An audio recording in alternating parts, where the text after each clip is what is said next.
While Michael and I were enjoying our multi-course meal, I sensed a couple arriving in the room next to us. Their voices, filled with happiness, sounded familiar to me. "You're really happy today, aren't you?" "Well, of course. That annoying kid has finally grown up. I can divorce without paying child support now. And finally, I can marry you. Is it okay if we sit here?" Michael asked from outside the closed door. "Ah. What is it?" "Oh, my apologies. Were we too loud?" "No, that's not a problem, Dad." As the door opened with these words, Robert was taken aback. "My name is Naomi Hudson, a 46-year-old cram school lecturer. My husband, Robert, is 4 years my senior and runs an architectural firm. He established this firm a few years after we got married, but initially, it was tough to secure clients and manage the finances. That's why, before we got married, I was a teacher, and after giving birth to our only son, Michael, I worked as a tutor and cram school lecturer for the immediate high income and stability. I used to pack my schedule with work, no matter what. This inevitably made my routine nocturnal, and there were days I couldn't do anything around the house. There were times when little Michael was left at my parents' house. But a few years later, Robert's business stabilized, and it started growing. I didn't need to pack my schedule with work anymore. However, by that time, I had grown to love my current job. I became passionate about how to guide children of Michael's age. And Michael himself grew up straight and tall, which is hard to believe considering how we raised him. Now, he is attending the law school. He has been interested in law since middle school and seems to want to become a lawyer. He is only in his second year, but he has already started preparing for the bar exam alongside his classes. Having a clear dream for the future is great. I've always wanted to be a teacher. But not in the sense of teaching at a school. I wanted to help each child find their way. My current job fulfills that old dream of mine. Moreover, I feel glad that I kept working when Michael asked me about his studies. From middle school until midway through high school, whenever he had a question about his schoolwork, he would ask me. He is competitive and hates not understanding things.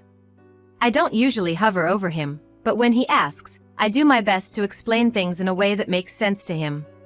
So, despite being an absent mother most of the time, Michael was kind to me. Probably, my mother's parenting while I frequently left him at her house when he was little played a significant role. I'm truly grateful for that. Thanks to this, Michael and I have a good relationship even now as he turns 20. However, my relationship with Robert has somehow become more formal. Things were really good until we had a child.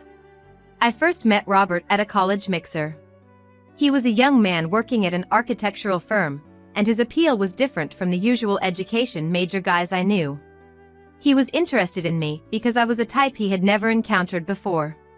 We started dating somewhat casually and eventually got married. But when starting his own firm became a reality, we began to clash. The timing was just bad. It was around the time we were considering enrolling Michael in kindergarten. He seemed to have had some conflict with his boss at the architectural firm where he was working, which triggered his decision to start his own firm. But starting a firm is not an easy task. If you're just working for someone else, you simply do the job that's given to you. But if you go independent, first and foremost, you have to find work on your own. Robert surely was skilled as a designer. However, when it came to management, he was nothing more than a novice. I decided to find a job that paid enough to cover all our living expenses. The place I initially chose to work was a tutoring center nearby. Although the hourly pay was excellent, the hours available to work were limited.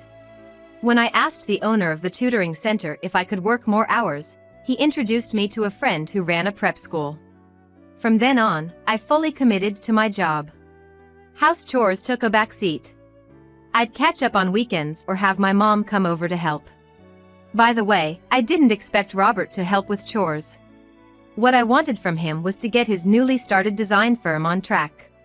Perhaps my attitude seemed spiteful to him. When I'd come home late from work, he used to often remark, "Ah, leaving Michael alone like that, such a good mom, huh?" Such words, especially when he was sipping on his beer, hurt. But I didn't usually retort. I was too exhausted at that time to even think about arguing. Eventually, Robert stopped making such snide remarks. Because his design firm was finally starting to thrive. He became busier, often working till the wee hours. "It's easier this way," Michael would often say.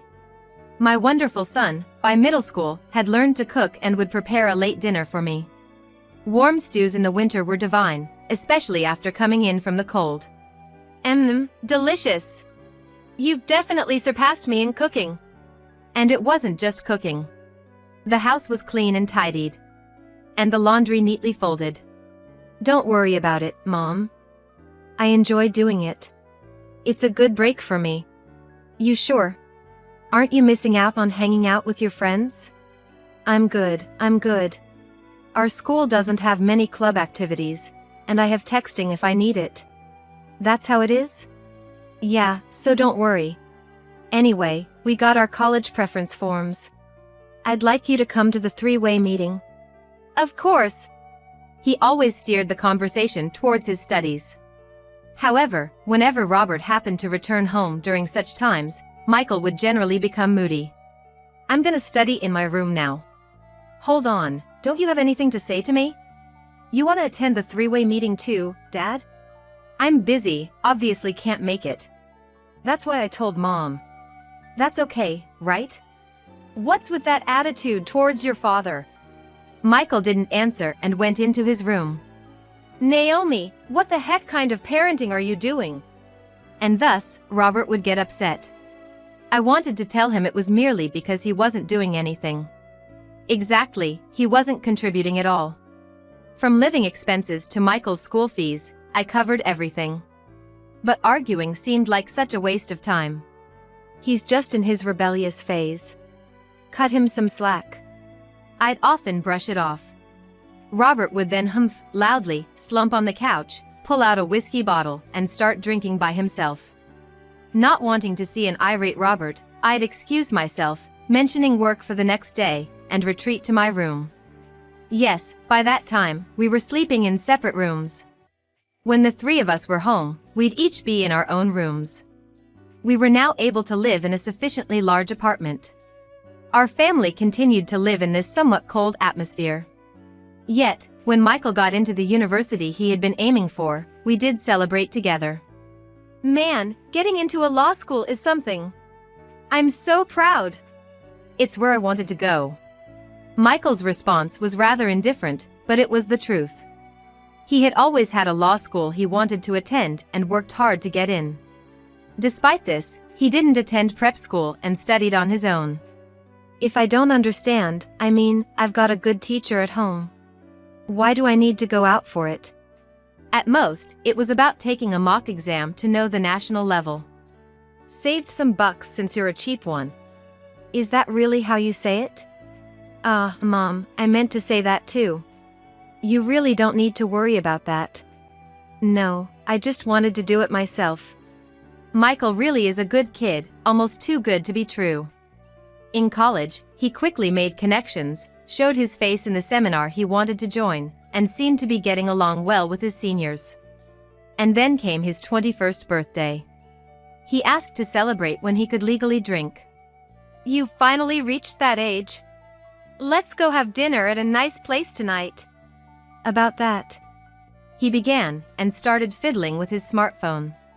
He then showed me the website of a restaurant. "I want to go to this place. A senior who graduated from the seminar I want to join recommended it to me." The place he pointed out was a certain high-end Japanese restaurant. "That place?" I was genuinely surprised. It was a famous spot for multi-course meals, often featured on TV and in magazines. I was thinking of splurging, but that's a bit too much. "Don't worry. The lunch menu is quite affordable. Don't you want to try a place like this at least once, Mom?" Now that he mentioned it, I had been curious myself. "But what about your classes, Michael? It's a special day, right? And you're taking time off work, aren't you?" Something felt off about this. "That place is really popular, and reservations are hard to get. Are you sure we can get in? I've actually already made a reservation." Saying this, He operated his smartphone again and showed me the reservation screen. Was that your plan all along? I chuckled. On the promised day, we met up a bit earlier than usual lunchtime at a subway exit. Having been working non-stop, I rarely had the chance to dine at fancy places, so I was looking forward to it. This way, directed Michael, leading me to a building basement, a serene setting. Inside, the private rooms for small parties seemed to be located further in, as we were led down a long corridor. We've got plenty of time reserved, he assured me. So we can take our time, I get it. Exactly, he replied. We then enjoyed the series of exquisite multi-course meal brought before us. A feast for both the eyes and the palate. It had been quite a while since I had experienced something like this. As we were savoring the final sweet dish, I noticed some commotion outside. You're really splurging on me today, aren't you? Yeah, today's a special day. That voice, I recognized it, and turned to look at Michael. He was calmly fiddling with his smartphone. Maybe checking messages now that we had finished our meal. Hey. Shoo, he gestured with his finger to his lips, a mischievous grin on his face. Let's listen in a bit more, Mom. And man, they sure are loud. The waitress said the thick partitions meant we wouldn't be able to hear the tables next to us, but I guess not. Feeling a bit uneasy, I strained my ears to listen. Drinking in the middle of the day is something, huh? Yeah, totally. Well, I'm not gonna get drunk or anything. It's rare for you. You're really happy today. Of course. That annoying brat is finally an adult. I can divorce without paying child support. And then we can finally get married. At the sound of that voice, Michael grinned and stood up in a flash. Is this seat taken? Michael called out from outside the closed door. What is it, exactly? Oops, sorry, was I too loud? No, that's not a problem, Dad. With that, Michael swiftly opened the door. You are. Hello to you too. Nice to meet you. I'm this guy's son. Clearly, the woman was flustered. She probably hadn't expected the annoying kid Michael talked about to suddenly appear right in front of her. She looked about my age, or maybe a bit younger, and was an ordinary woman, which seemed ill-fitting for the word mistress. And she looked somewhat familiar. By any chance, did you come to sell insurance before? I work as a lecturer at a prep school near the station. Oh! She seemed to remember. She had come to sell insurance during a break, promising to meet with a staff member. Then this will be quick. My name is Kate Smith. I've been seeing your husband for quite some time. Seriously. Now that your son is an adult, I think it's time for a divorce. With a brisk tone befitting her job, Kate clearly stated her case to me. Just then, as if Robert had closed his mouth, he suddenly opened it, grabbing Kate's shoulder as if to say, don't say anymore. However, she probably didn't realize the meaning behind Robert's actions. She turned around, intending to come towards me. No way. As Michael said this, he took out his smartphone from his pocket. Actually, this is perfect. I want you to meet someone I want to introduce to Dad and the others, he said, and then quickly raised his hand to signal someone. Then, crossing the long hallway, several figures approached. Hey! Over here. Oh? You guys haven't gotten past the stewed dishes yet. If it's a full-course meal, you're in the middle of it, aren't you? Hey Michael, you guys have finished eating, haven't you? Yes, we certainly have. Shall we move to your room then? That sounds good. As Michael said this, the man and woman who came from behind the senior also chimed in. This is a nice place. Drinking from the afternoon, the boss has it good. Hey, you guys? It seems like they were from the architectural office staff. We also have something to discuss. Saying this, they led Robert and the others out of the other room. In our room, there were myself, Michael, Robert, Kate, the senior, and 2 office members, a total of 7 people gathered.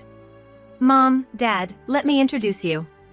This is Mr. Young, a senior in the seminar I want to join. He's a lawyer. Nice to meet you, I am. The lawyer handed out his business cards to all of us, including the architectural office staff. What's all this about? Well, I heard from Michael that there might be a divorce case coming up, so I'm here to say thanks for the work in advance. Are you kidding me? No, I'm serious. Actually, aren't you and Mrs. Hudson going to discuss that now that Michael is an adult? Sure, we were talking about that. Saying this, Michael played back the recording of Robert's delighted voice and Kate's words from earlier. Mom, what do you think? Well, surprisingly, my response came out easily.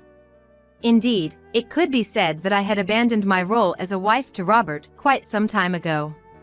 But I had not given up my role as a mother. That's why I wanted to maintain our family.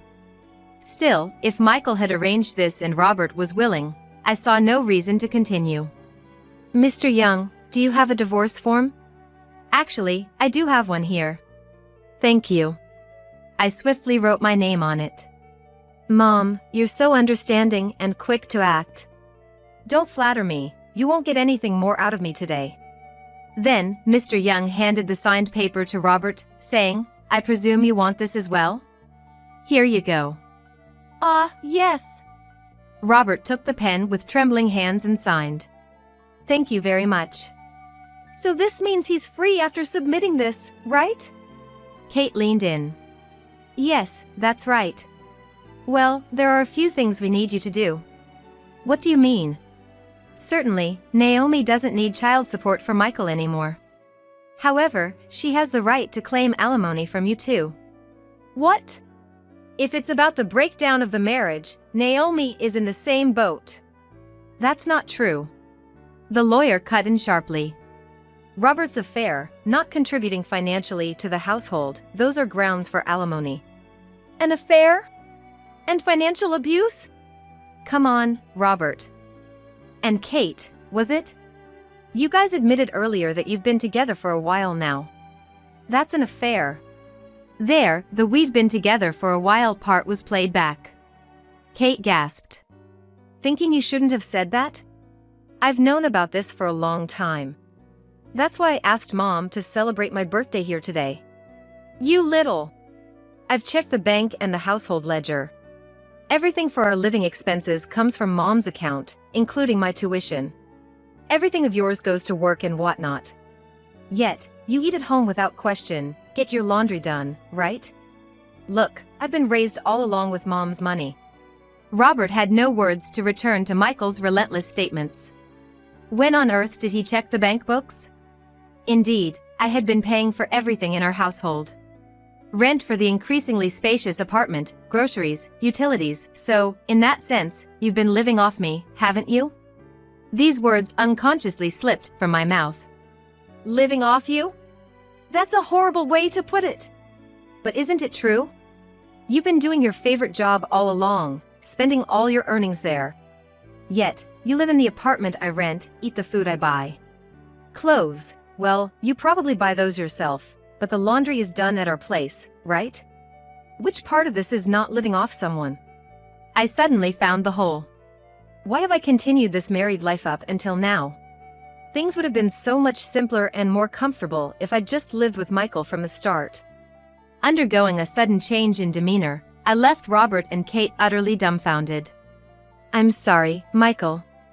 I didn't realize all this.